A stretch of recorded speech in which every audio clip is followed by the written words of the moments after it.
Assalamualaikum warahmatullahi wabarakatuh. Selamat pagi Bang Cebi Sidul-Dulur, masih di 88,4 FM Pro 4 Suara Budaya Sumatera Selatan. Dan tentunya Bang Cebi Sidul-Dulur, kita masuk di rangkaian Sriwijaya Siang ya. Kita buka perjumpaan kita dengan program yang mana untuk kesempatan hari ini ada Dunia Anak. Tentunya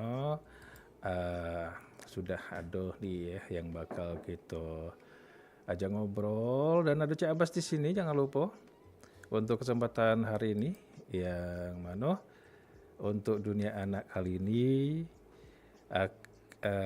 ada Kak Eka Armawati. Assalamualaikum Kak Eka. Assalamualaikum. Waalaikumsalam. Waalaikumsalam. Salah terbalik tadi. Terus juga ada Zalika Gina Alfa Tunisa. Halo. Iya. Terus juga ada Zafira Sania Alfa Tunisa. Halo. Oke.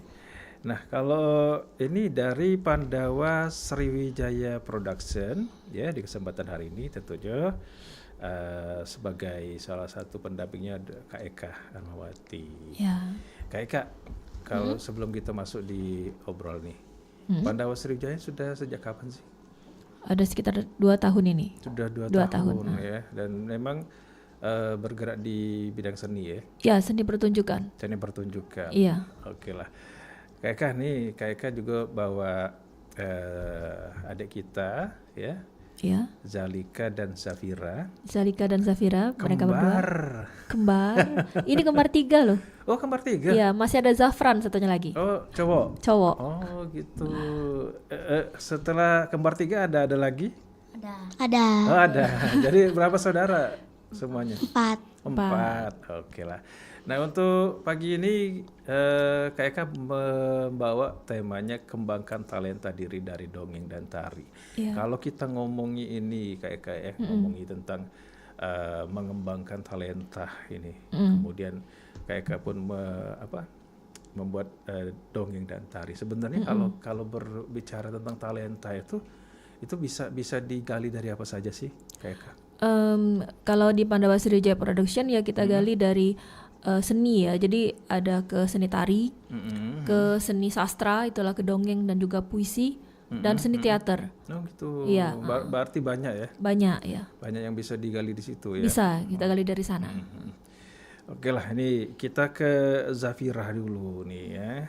Nah, kalau Zafira ini suka dongeng. Nah, kalau boleh tahu, sejak umur berapa nih sudah belajar mendongeng?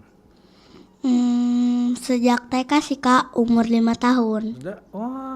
Sudah TK-nya ini apa namanya, memang sama Kak Eka atau baru bergabung ini? Enggak sih, pas TK tuh belum gabung. Oh, jadi pas bergabungnya pas kapan nih Kak Eka? Sudah SD kelas berapa kemarin gabung? Kelas 1. Kelas 1. Sekarang kelas? Kelas 5. Wah, dari kelas 1 Kak Eka? Iya, dari kelas 1. Waktu itu dia pernah gabung juga kan saya juga mengasuh teater Mahameru waktu itu ya. Iya. Nah, mereka gabung dari kelas 1 SD dari teater Mahameru, dan berjalan akhirnya teater Mahameru tidak lagi saya asuh, saya beralih ke Pandawa. Mereka masih ikut. Masih ikut ya. Mungkin karena istilahnya tuh saya nyamannya sama Kak Eka, mungkin cara mengajarnya bukan segala macam ya. Nah, kalau ngomongin soal mendongeng, boleh nih Zafira cerita bagaimana sih cara mendongeng itu sampai bisa bisa teman-teman tuh tertarik untuk mendengarkan dongeng dari Zafira. Nah, itu tuh yang pertama harus ceritanya menarik dan bagus Kak. Nah, terus bawa properti kayak boneka atau tas atau bando gitu. Nah, terus intonasinya harus jelas. Harus jelas. Kalau boleh tahu, itu kan kalau ngomongin properti boneka nih, mungkin salah satunya propertinya boneka. Biasanya kalau ada properti boneka itu dongeng-dongeng tentang apa aja? Biasanya bisa fabel, bisa legenda. Oh gitu. Iya. Jadi macam-macam bonekanya gitu. Iya. biasanya nih kalau Zafira sendiri boneka apa yang dibawa biasanya? Paling suka sih biasanya tergantung cerita. Misal kalau ceritanya tentang Kancil mencuri timun, kita bawa Kancil sama Pak Tani gitu. Oh gitu. Ada boneka Kancil sama Pak Taninya? Ada. Wah, keren. Kak, kalau ngomongi mendongeng sambil membawa properti itu, apakah kalau di Pandawa memang sudah diajarkan ada teknik-teknik seperti ini? Ya, jadi di Pandawa memang sudah ada diajarkan bentuk pola dasarnya. Jadi untuk menguatkannya kan tentu saja dari vokal. Kita latihan vokal dulu, kita latihan gestur, ekspresi, kemudian kayak latihan kita bercermin, saling melihat ekspresi diri kita dan teman. Nah dari pola-pola dasar itu akhirnya baru sampai kita pakai properti. Nah setelah kita pakai properti, memang anak harus punya satu alur cerita yang mereka hafal, baru kemudian kita olah dengan karakter, dengan penjiwaan, main pakai properti.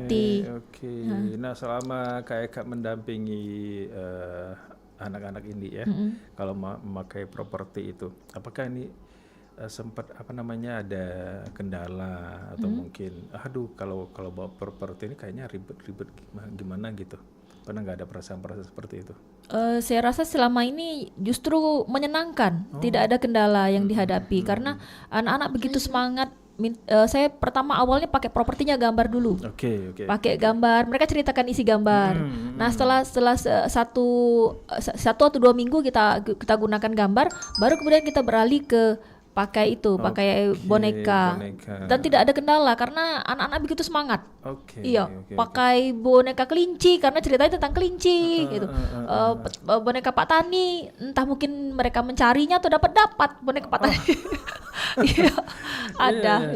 Kita tuh mikir gini, kalau seandainya kayak si Zafira bilang, ceritanya tentang Kancil mencuri timun ya tadi kan, mencuri timunnya di ladangnya Pak Tani. Nah ini mikir, itu Pak Taninya bisa dapet gimana sih? Itu Pak Taninya bentuk Pak Tani beneran atau gimana sih, Zafira? Enggak sih Kak, kita tuh pakai kayak karakter bapak-bapak aja gitu. Oh gitu. Ya. Jadi bonekanya dikasih aksesoris apa tuh, biar jadi kayak Pak Tani tadi? Ada aksesoris tambahan? Nggak ada sih, memang udah dari situnya kayak gitu. Ada kan Pak Tani itu kan karakternya kayak pakai topi caping segala macam. Itu memang pakai topi caping? Enggak sih. Enggak. Oh jadi gitu aja lah pokoknya ada cerita gitu. Iya udah, yang penting ada bapak-bapak aja gitu. Oke lah. Baik, nah kalau tadi kan Kak Eka bilang bahwa ada latihan-latihan vokal ya. Kalau Zafira sendiri itu latihan vokalnya gimana sih? Misalnya kayak A, I, U, E, O gitu Kak. Lebih ke artikulasi Kak ya. Nah kalau menurut Kak Eka sendiri, untuk Zafira sendiri ya, ada semacam kalau misalnya anak-anak nih kadang-kadang mereka ini katakanlah bukan berarti mereka tidak paham dengan artikulasi, kadang-kadang mereka kadang ngomongnya terlalu cepat gitu kan. Nah kalau dari sini biasanya dari Kak Eka sendiri gimana ngatasinya? Kan mereka setidaknya punya naskah dulu. Nah dari naskah yang akan mereka hafalkan itu saya beri tanda jeda. Jadi ada tanda jeda, ini berhenti sementara, ini berhenti permanen, ini intonasinya ditinggikan, ini yang direndahkan. Itu mungkin bisa membantu mereka untuk tidak terlampau cepat dalam menyampaikan isi. Oke. Jadi di situ memang ada semacam bimbingan istilahnya tidak hanya tidak hanya mengeluarkan suara ya. Iya, tidak. Tapi di situ ada yang melihat ataupun yang mendengarkan paham apa yang disampaikan tadi. Iya benar. Itu salah satu kuncinya. Iya salah satu kuncinya. Oke. Kita ke Zalika dulu nih ya. Kalau ngomongin Zalika ini kan hobinya nari ya. Nah kalau Zalika sendiri dari umur berapa sih suka nari? Mulai